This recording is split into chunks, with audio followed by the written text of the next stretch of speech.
Hey guys, Madison Florida here, and I'm in Madison, Florida.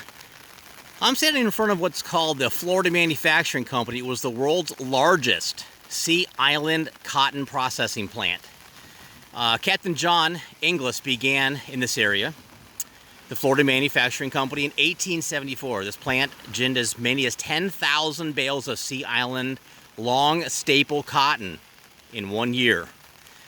The thread was widely used for general purposes in making English broadcloth. The plant was acquired by J&P Coats in 1890. The compression of seed was added later to ginning and baling of cotton. Activities ended when the coming of the Mexican boll weevil in 1916. The warehouse is the only remaining building of the manufacturing complex.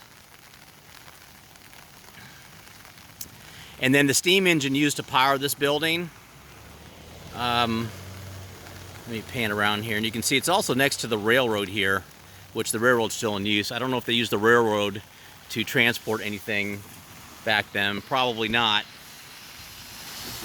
But and I apologize for a little bit of traffic behind me. It is off of a main road.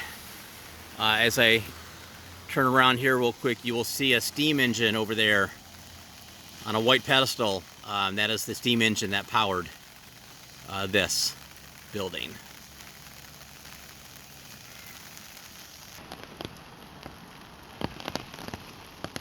So, now you can see you've watched a video on the largest Sea Island cotton processing plant in the world.